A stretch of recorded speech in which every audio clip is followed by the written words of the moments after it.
children, ഇനി നമുക്ക് exercise 6.2 നോക്കാം. 6.2ലെ ഫസ്റ്റ് ക്വസ്റ്റ്യൻ ഇതാണ്. ഇൻ ഫിഗർ 1 and 2 രണ്ട് ഫിഗർ തന്നിട്ടുണ്ട്. DE parallel to BC. Find EC in 1 and AD in 2. Second ഫിഗറിലാണ് AD കണ്ടത്. ഇതാണ് ഫസ്റ്റ് ഫിഗർ. ഈ ഫിഗറിൽ തന്നിട്ടുള്ളത് DE parallel to BC. അപ്പോൾ ഇതാണ് നമുക്ക് തന്നിട്ടുള്ള figure. In triangle ABC, BC is parallel to DE. DE and BC are parallels. നമ്മൾ ബേസിക് പ്രൊപ്പോർഷണാലിറ്റി തിയറത്തിൽ എന്താണ് പഠിച്ചിരിക്കുന്നത്? In triangle ABC, DE is parallel to BC, then AD divided by DB equal to AE divided by EC. അതാണ് basic proportionality theorem. അതായത് നമ്മൾ പറയുന്നത് ഒരു ട്രയാങ്കിളിന്റെ ഒരു സൈഡിന് പാരലലായിട്ട് വരയ്ക്കുന്ന ലൈന് മറ്റ് രണ്ട് സൈഡുകളെ സെയിം പ്രപ്പോർഷനിൽ ഡിവൈഡ് ചെയ്യണു. സെയിം പ്രപ്പോർഷനിൽ ഡിവൈഡ് ചെയ്യുന്ന പറഞ്ഞാൽ ഈ സൈഡിനെ ഡിവൈഡ് ചെയ്യുന്നത് ഇങ്ങനെയാണ്, AD by DB. ഈ സൈഡിനെ ഡിവൈഡ് ചെയ്യുന്നത് AE by EC. അപ്പോൾ സെയിം പ്രപ്പോർഷണാലിറ്റിയിൽ ഡിവൈഡ് ചെയ്യണു എന്ന് നമ്മൾ ബേസിക് പ്രപ്പോർഷണാലിറ്റി തിയറത്തിൽ പഠിച്ചിട്ടുണ്ട്. അതാണ് നമ്മളിവിടെ അപ്ലൈ ചെയ്യണത്. അതിലത്തെ ഗിവൺ ആയ കാര്യമാണ് ഇതിൽ തന്നിട്ടുള്ളത്. DE പാരലൽ ടു BC തന്നിട്ടുണ്ട്. DE പാരലൽ ടു BC ആണെങ്കിൽ നമുക്കറിയാം AD divide by DB equal to AE divided by EC ആണ്. അതാണ് ബേസിക് പ്രൊപ്പോർഷണാലിറ്റി തിയറം. അപ്പൊ നമുക്ക് തന്നിരിക്കണം, നമുക്ക് ഒന്ന് എഴുതി വെക്കാം. ഏതൊക്കെയാ തന്നുള്ളത്? AD is equal to 1.5 centimetre. പിന്നെ DB ഈക്വൽ ടു 3 സെന്റിമീറ്റർ. അടുത്തത് AE ഈക്വൽ ടു 1 സെന്റിമീറ്റർ. നമ്മളോട് എന്താണ്? Find EC. EC ആണ് കാണാൻ പറഞ്ഞിട്ടുള്ളത് ഫസ്റ്റ് ക്വസ്റ്റ്യനിൽ. EC എന്ന് പറഞ്ഞാൽ ഇത് മാത്രം തന്നിട്ടില്ല, ഇത് കണ്ടുപിടിക്കണം നമ്മൾ. ഇത് കണ്ടുപിടിക്കുക എന്ന് പറഞ്ഞാൽ ഇത് ബേസിക് പ്രൊപ്പോർഷണാലിറ്റി തിയറം അപ്ലൈ ചെയ്താൽ മതി. അപ്പൊ നമുക്കത് കൊടുക്കാം. അതിന്റെ ഫോർമുല എങ്ങനെയാണ് നമ്മൾ വരുന്നത്? Using basic proportionality theorem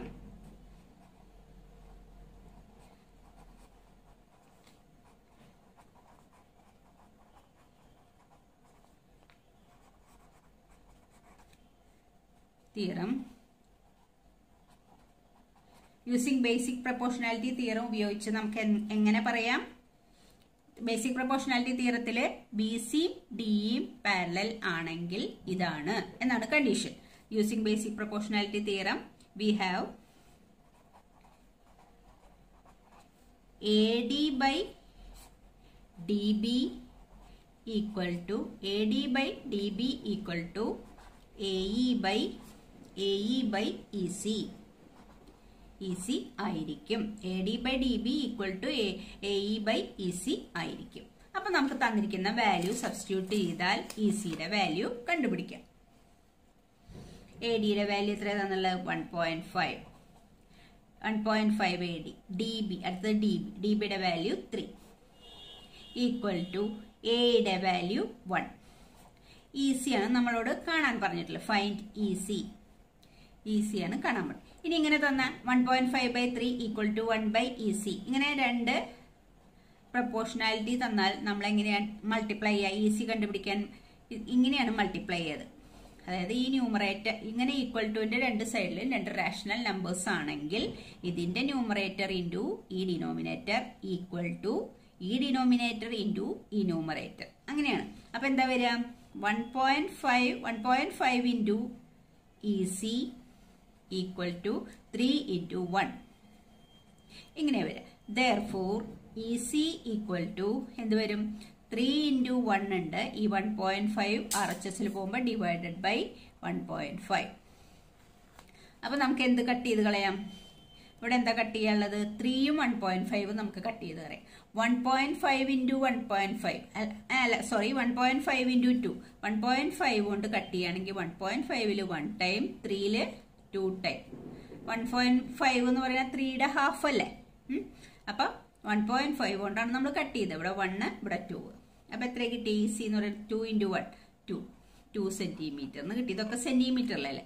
2 centimetre എന്ന് കിട്ടി. അപ്പൊ നമുക്ക് ഫസ്റ്റ് ഫിഗറിൽ EC equal to find EC എന്ന് പറഞ്ഞാൽ EC ഈക്വൽ ടു 2 സെന്റിമീറ്റർ. ഇവിടെ നമ്മൾ ജസ്റ്റ് പിന്നെ ബേസിക് പ്രൊപ്പോർഷണാലിറ്റി തിയറം അപ്ലൈ ചെയ്യണേ ഉള്ളൂ. ഈ വാല്യൂ സബ്സ്റ്റിറ്റ്യൂട്ട് ചെയ്യുക, ഇസിയുടെ വാല്യൂ കണ്ടുപിടിക്കുക. അതെന്തുകൊണ്ടാണ് ഈ വാല്യൂ സബ്സ്റ്റിറ്റ്യൂട്ട് ചെയ്യാൻ നമുക്ക് സാധിക്കുന്നത്? B C parallel to DE ആണെന്ന് പറഞ്ഞത് കൊണ്ടാണ് ബേസിക് പ്രൊപ്പോർഷണാലിറ്റി തിയറം ഉപയോഗിച്ച് ഇങ്ങനെ കാണാൻ പറ്റുന്നത്. സെക്കൻഡ് ക്വസ്റ്റ്യന്റെ ഫിഗർ ഇതാണ്. ഇതും ഇതുപോലെയാണ്. DE parallel to BC. DE BC parallel ആണ്. അപ്പൊ using basic proportionality theorem AD divided by DB equal to AE divided by EC ആയിരിക്കും. ഇവിടെ അറിയാത്തത് AD ആണ്. നമുക്ക് കണ്ടുപിടിക്കേണ്ട വാല്യൂ AD ആണ്. അപ്പൊ നമുക്ക് ഓരോന്നിന്റെയും വാല്യൂ എഴുതാം. DBയുടെ വാല്യൂ തന്നിട്ടുള്ളത് DB equal to 7.2 centimetre DB. പിന്നെ ഏതാന്നുള്ളത് AE ഈക്വൽ ടു 1.8 സെന്റിമീറ്റർ. പിന്നെ EC ഈക്വൽ ടു 5.4 സെന്റിമീറ്റർ. നമുക്ക് കണ്ടുപിടിക്കാനുള്ളത് AD. ഇനി നമ്മളെന്താ using basic proportionality theorem using BPT basic proportionality theorem we have എന്താണ് AD എങ്ങനെയാ വരിക? AD divided by DB equal to AE divided by EC. AE divided by EC. അപ്പോൾ നമുക്ക് value substitute ചെയ്യുമ്പോൾ എന്താ വരിക? DBയുടെ വാല്യൂ അല്ല AD ആണ് നമുക്ക് കണ്ടുപിടിക്കാനുള്ളത് അല്ലേ. AD ഡിവൈഡഡ് ബൈ DBയുടെ വാല്യൂ 7.2 ഈക്വൽ ടു AE എന്ന് പറഞ്ഞാൽ 1.8, EC എന്ന് പറഞ്ഞാൽ 5.4. ഇനി നമ്മൾ ക്രോസ് മൾട്ടിപ്ലൈ ചെയ്യും. ക്രോസ് മൾട്ടിപ്ലൈ ചെയ്യുമ്പോൾ എന്താ വാല്യൂ കിട്ടുക? AD into 5.4 AD into 5.4 equal to 7.2 into 1.8. Therefore, AD equal to ഏത് കിട്ടും? 7.2 into 1.8 divided by ഈ 5.4 divided by ആയി വരും. ഇനി ഇങ്ങനെ കൂടുതൽ പോയിന്റുകൾ ഉള്ളത് വരുമ്പോൾ നിങ്ങൾക്ക് 5 അല്ല 4. ഇങ്ങനെ കൂടുതൽ പോയിന്റ് ഉള്ളത് ഡിവൈഡ് ചെയ്യാൻ പോയിന്റ് കട്ട് ചെയ്യാൻ ഡൗട്ട് ഉണ്ടെങ്കിൽ എന്ത് ചെയ്യണം എന്ന് വെച്ചാൽ ഇതിനൊക്കെ 100 കൊണ്ടോ 10 കൊണ്ടോ ഇവിടെ പോയിന്റ് കഴിഞ്ഞ ഒരു പ്ലേസ് ഉണ്ട്, ഇവിടെ പോയിന്റ് കഴിഞ്ഞ ഒരു പ്ലേസ് ഉണ്ട്. അപ്പൊ 2 പ്ലേസ് പോയിന്റ് കഴിഞ്ഞ് നീക്കണം. അപ്പൊ നമ്മൾ ഇവിടെ ഒരു 10 കൊണ്ട് മൾട്ടിപ്ലൈ ചെയ്യുമ്പോൾ ഈ പോയിന്റ് നീങ്ങും, പിന്നെ ഒരു 10 കൊണ്ട് മൾട്ടിപ്ലൈ ചെയ്താൽ ഈ പോയിന്റ് നീങ്ങും. അപ്പൊ 2 പ്ലേസ് നമുക്ക് നീക്കാനുള്ളത് കൊണ്ട് നമ്മൾ 2 10 കൊണ്ട് അവിടെ മൾട്ടിപ്ലൈ ചെയ്തു. പക്ഷെ ന്യൂമറേറ്ററിൽ മാത്രം അങ്ങനെ ചെയ്യാൻ പാടില്ല. ഒരു കാര്യം ചെയ്യുകയാണെങ്കിൽ ന്യൂമറേറ്ററിലും ഡിനോമിനേറ്ററിലും ചെയ്യണം. ഡിനോമിനേറ്ററിൽ ആകെ ഒരു പ്ലേസേ നീക്കാനുള്ളൂ. പക്ഷെ ന്യൂമറേറ്ററിൽ നമ്മൾ 2 10 കൊണ്ട് മൾട്ടിപ്ലൈ ചെയ്തതുകൊണ്ട് ഡിനോമിനേറ്ററിലും 2 10 കൊണ്ട് തന്നെ മൾട്ടിപ്ലൈ ചെയ്യണം. അപ്പൊ ഇവിടുത്തെ 2 പോയിന്റ് നീക്കാനാണ് 2 10 കൊണ്ട് മൾട്ടിപ്ലൈ ചെയ്ത് അവിടെ ഡിനോമിനേറ്ററിലും അതുകൊണ്ടാണ് മൾട്ടിപ്ലൈ ചെയ്തു. അപ്പൊ ഈ 10 കൊണ്ട് ഇതിനെ മൾട്ടിപ്ലൈ ചെയ്യുമ്പോൾ എന്താവും? 7.2 എന്താവും? 72 ആവും. ഇൻറ്റു അടുത്ത 10 കൊണ്ട് ഇതിനെ മൾട്ടിപ്ലൈ ചെയ്യുമ്പോൾ 1.8 18 ആവും. ഇനി ഇതിലത്തെ ഒരു 10 കൊണ്ട് ഇതിനെ മൾട്ടിപ്ലൈ ചെയ്യുമ്പോൾ 54 ആവും. 5.4 എന്ന് പറഞ്ഞാൽ 54 ആവും. പിന്നെ ഈ 10 ഇവിടെ റിമൈൻഡർ ഇവിടെ 10 ഉണ്ട്. ആ 10ന് ഇവിടെ 10 തന്നെ എഴുതും, ഒരു 10 ഉണ്ട്. ഇനി കട്ട് ചെയ്യാൻ ഏതാ വരിക? 18ഉം 54ഉം കട്ട് ചെയ്യാം. 54ൽ എത്ര ടൈം പോവും?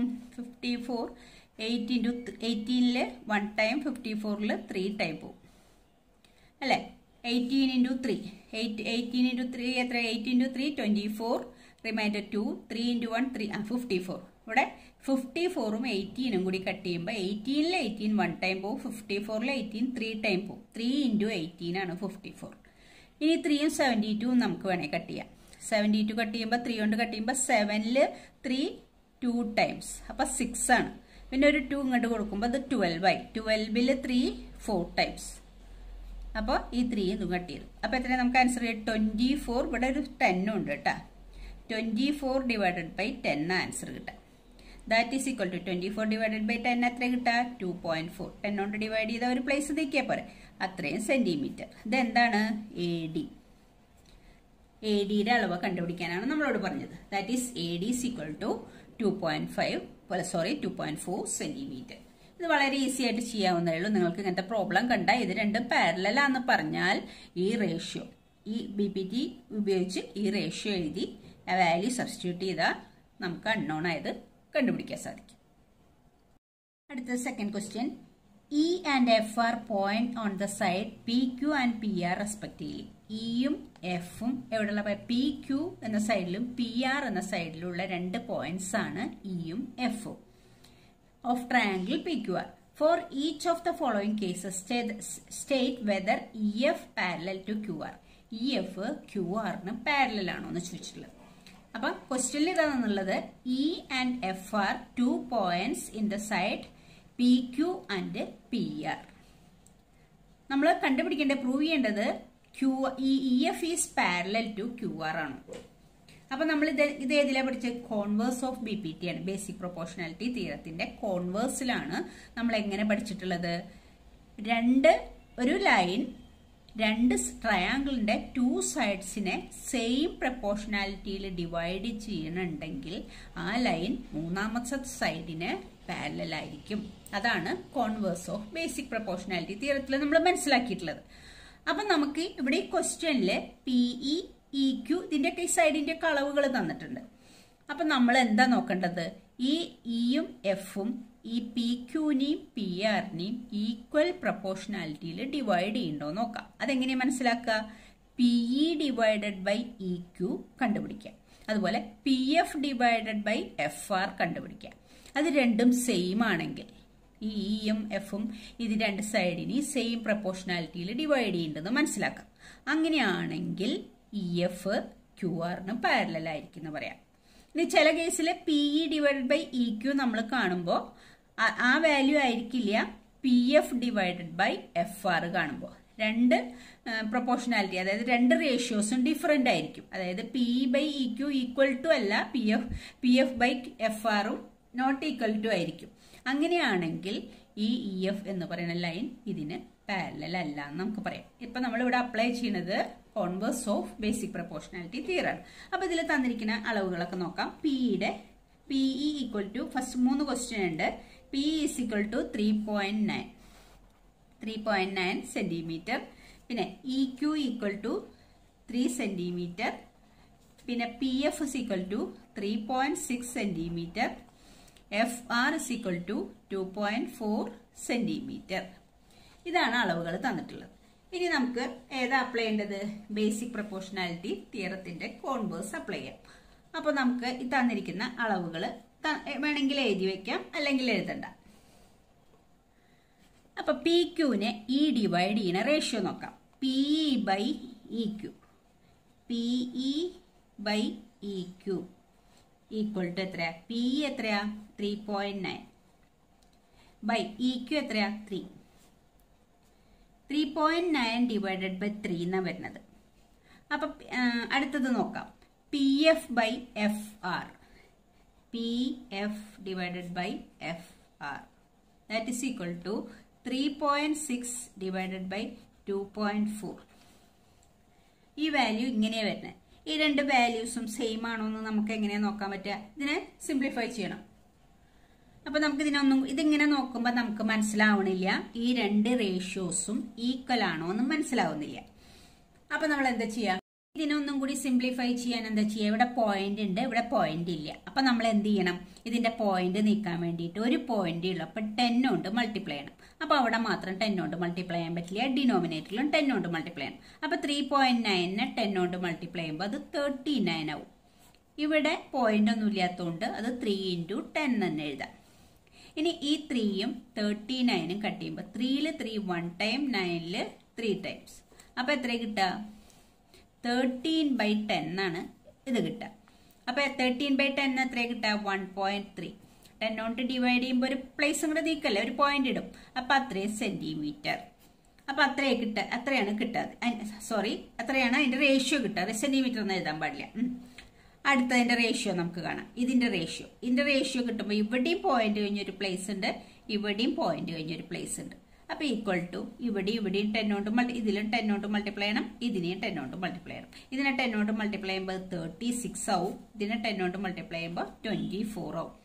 ഇതിനെ നമുക്ക് എന്തുകൊണ്ട് കട്ട് ചെയ്യാം? 6 കൊണ്ട് കട്ട് ചെയ്യാം. 6 times 24ൽ 6 4 times.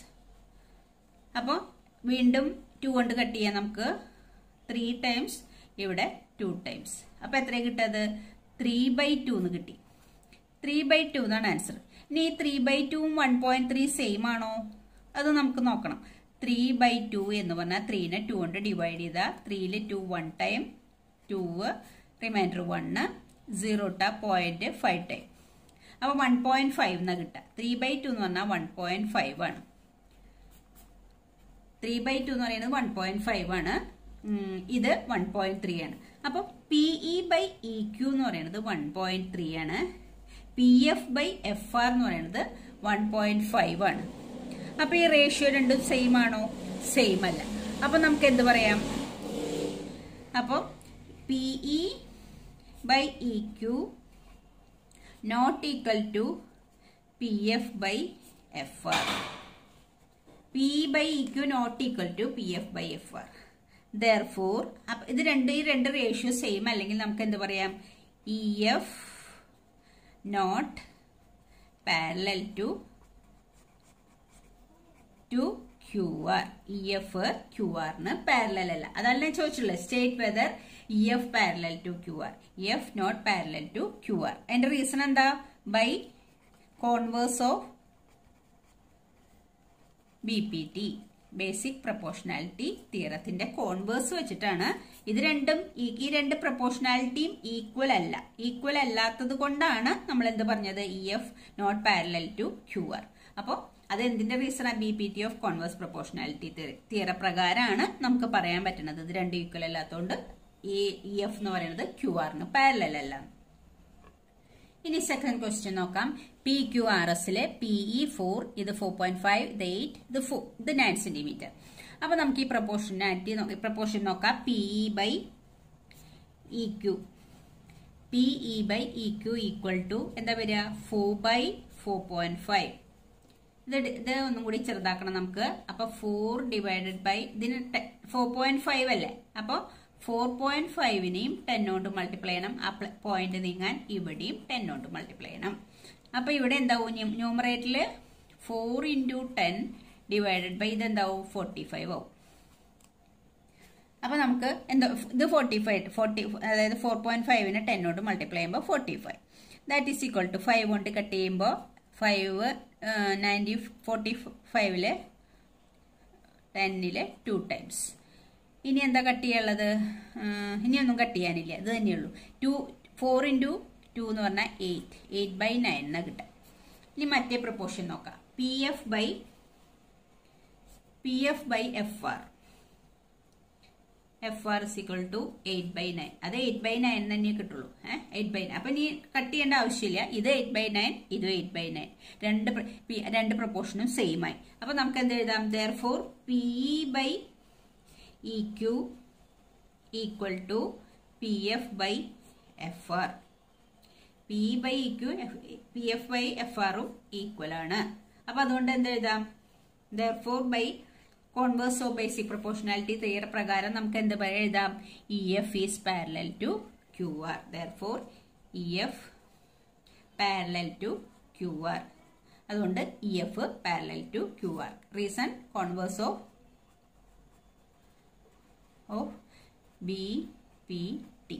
Converse of BPT പ്രകാരം EF parallel to QR. ഇത് നിങ്ങൾക്ക് മനസ്സിലായി എന്ന് വിചാരിക്കുന്നു. അതായത് എന്താന്ന് വെച്ചാൽ ഈ പ്രപ്പോർഷൻ ഈ അളവുകളെല്ലാം തരും. അപ്പൊ നമ്മൾ PE/EQ PF/FRും കാണുമ്പോൾ രണ്ടും സെയിം ആണെങ്കിൽ നമുക്ക് എന്ത് പറയാം? ഈ EF എന്ന് പറയുന്നത് QRന് പാരലൽ ആണെന്ന് പറയാം. അത്രേ ചെയ്യാനുള്ളത്. അടുത്ത തേർഡ് ക്വസ്റ്റ്യൻ നോക്കുക. തേർഡ് ക്വസ്റ്റ്യനിലെ അളവുകൾ ഇങ്ങനെയാ തന്നിട്ടുള്ളത്. PEയുടെ അളവ് തന്നിട്ടുണ്ട്, EQ തന്നിട്ടില്ല. അതിന് പകരം PQ ഈ ടോട്ടൽ ലെങ്ത് തന്നിട്ടുള്ളത്. അതുപോലെ PF തന്നിട്ടുണ്ട്, FR തന്നിട്ടില്ല. അതിനുവേണ്ടി PRന്റെ ടോട്ടൽ ലെങ്ത് തന്നിട്ടുള്ളത്. രണ്ട് രീതിയിൽ ഇത് ചെയ്യാം. ഒന്നെങ്കിൽ നിങ്ങൾക്ക് ഈ ടോട്ടൽ ലെങ്ത് നിന്ന് ഈ ലെങ്ത് മൈനസ് ചെയ്താൽ ഇവിടുത്തെ ലെങ്ത് കിട്ടും. അതുപോലെ ഇവിടെയും ഈ ടോട്ടൽ ലെങ്ത് നിന്ന് ഈ ലെങ്ത് മൈനസ് ചെയ്താൽ ഈ ലെങ്ത് കിട്ടും. അപ്പൊ ഈ രണ്ട് ലെങ്ത്തും കിട്ടിയിട്ട് നമുക്ക് റേഷ്യോ കണ്ടുപിടിക്കുമ്പോൾ ആ റേഷ്യോ ഈക്വൽ ആണോ എന്ന് നോക്കാം. അതല്ലെങ്കിൽ എന്ത് ചെയ്യാം? നമ്മളൊരു എക്സാമ്പിളിൽ ചെയ്യണുണ്ട്. അതായത് അതെങ്ങനെയാ ചെയ്യണത്? EF is parallel to QR ആണെങ്കിൽ, EF QRന് പാരലൽ ആണോ എന്നല്ലേ നമ്മളിപ്പോ നോക്കേണ്ടത്. EF QRും പാരലൽ ആണെങ്കിൽ PE/PQ equal to PF/PQ PR അങ്ങനെ വേണമെങ്കിലും ചെയ്യാം. ഈ ടോട്ടൽ ലെങ്ത് അതായത് PE divided by total length, അതുപോലെ PF ഡിവൈഡഡ് ബൈ ഈ ടോട്ടൽ ലെങ്ത് അത് സെയിം പ്രപ്പോർഷൻ ആണെങ്കിലും ഏത് EFഉം QRഉം പാരലൽ ആയിരിക്കും. അത് നമ്മളൊരു എക്സാമ്പിളിൽ ചെയ്യുന്നതാണിത്. അപ്പോൾ അങ്ങനെ വേണമെങ്കിലും ചെയ്യാം, രണ്ട് രീതിയിലും ചെയ്യാം. നമ്മൾക്കിവിടെ മറ്റേ തന്നെ ചെയ്യാം. PE ബൈ, നിങ്ങൾക്ക് കൺഫ്യൂഷൻ ഉണ്ടാവാതിരിക്കാൻ വേണ്ടിയിട്ട് ഞാൻ പറഞ്ഞത് രണ്ട് രീതിയിലും ചെയ്യാം. PE ഡിവൈഡഡ് ബൈ PQ, അത് എങ്ങനെ PE ഡിവൈഡഡ് ബൈ PQ എന്ന് പറഞ്ഞാൽ എത്ര വരിക? 0.18 ഡിവൈഡഡ് ബൈ 1.28. ഇനി നമുക്ക് രണ്ട് സ്ഥലത്തും പോയിന്റ് കഴിഞ്ഞ് രണ്ട് പ്ലേസ് ഉണ്ട്. അപ്പൊ 100 കൊണ്ട് മൾട്ടിപ്ലൈ ചെയ്യണം. 100 കൊണ്ട് മൾട്ടിപ്ലൈ ചെയ്യാന്ന് പറഞ്ഞാൽ 2 10 കൊണ്ട് മൾട്ടിപ്ലൈ ചെയ്താലും മതി. അപ്പൊ ഇവിടെയും നമുക്ക് 2 10 കൊണ്ട് മൾട്ടിപ്ലൈ ചെയ്യാം. അപ്പൊ ഇതെന്തായി മാറും? ഇത് 18 ആവും. ഈ രണ്ട് പ്ലേസും നീങ്ങി കിട്ടും. ഡിവൈഡഡ് ബൈ ഈ രണ്ട് പ്ലേസ് നീങ്ങിയിട്ട് ഇത് എന്താവും? 128 ആവും. ഇനി നമുക്ക് ഇതിനെ എന്തുകൊണ്ട് കട്ട് ചെയ്യാം? 2 കൊണ്ട് കട്ട് ചെയ്ത് നോക്കാം. 2 കൊണ്ട് കട്ട് ചെയ്താൽ 18 9 ആവും. ഇവിടെ 2 കൊണ്ട് കട്ട് ചെയ്താൽ 6 4 64 എന്ന് കിട്ടും. 9 ബൈ 64 എന്ന് കിട്ടും. ഇനി മറ്റേ പ്രൊപ്പോർഷൻ നോക്കാം. PF ബൈ, അടുത്തത് എഴുതെങ്ങനെയാ? PF by PR. PR equal to 0.36 divided by 2.56. ഇവിടെയും നമുക്ക് മൾട്ടിപ്ലൈ ചെയ്യണം. 100 കൊണ്ട് മൾട്ടിപ്ലൈ ചെയ്യണം. ഇവിടെ 100 കൊണ്ട് മൾട്ടിപ്ലൈ ചെയ്യണം. എന്താന്ന് വെച്ചാൽ രണ്ട് പ്ലേസ് നീങ്ങാണ്ട് 2 10 കൊണ്ട് മൾട്ടിപ്ലൈ ചെയ്താലും 100 കൊണ്ട് മൾട്ടിപ്ലൈ ചെയ്താലും സെയിം ആണ്. രണ്ട് പ്ലേസ് നീങ്ങാനുള്ളതുകൊണ്ടാണ് 100 കൊണ്ട് രണ്ട് സൈഡിലും മൾട്ടിപ്ലൈ ചെയ്ത്. അപ്പൊ ഇതെന്താവും? 36 ആവും. ഇതെന്താവും? 256 ആവും. ഇവിടെ നമുക്ക് എന്തുകൊണ്ട് കട്ട് ചെയ്യാം? ഇവിടെ 36 4 കൊണ്ട് കട്ട് ചെയ്താൽ 9 ആവും. ഇതിവിടെ 4 കൊണ്ട് കട്ട് ചെയ്താൽ എത്ര കിട്ടുക? 6 × 4 24. പിന്നെ ഒരു റിമൈൻഡർ ഉണ്ട്, അത് 16ലേക്ക് പോയാൽ 64 തന്നെ വരും. അപ്പൊ എന്ത് കിട്ടി? 9 ബൈ 64 തന്നെ കിട്ടി. അപ്പൊ PE by PQ PF by PRഉം സെയിം ആയില്ലേ? സെയിം വാല്യൂ കിട്ടിയില്ലേ? അപ്പൊ നമുക്ക് എന്ത് എഴുതാം? therefore PE by PQ equal to PF by PR. ഇത് രണ്ടും സെയിം ആണ്. അപ്പൊ നമുക്ക് എന്താണ്? therefore ഏതാണ്? EF parallel to QR. അതുകൊണ്ട് നമുക്ക് EF പാരലൽ ടു QR എന്ന് പറയാം. EF പാരലൽ ടു QR ആണെന്നാണ് നമ്മളോട് തെളിയിക്കാൻ പറഞ്ഞിട്ടുള്ളത്. ഇത് രണ്ടും, ഈ രണ്ട് പ്രൊപ്പോർഷനും ഈക്വൽ ആയാൽ നമുക്ക് പറയാം EF പാരലൽ ടു QR. അതാണ് നമ്മളോട് പറയാൻ പറഞ്ഞിട്ടുള്ളത്. ഓക്കെ, അപ്പൊ ഇനി അടുത്ത വീഡിയോയിൽ ചെയ്യാം. Thank you children.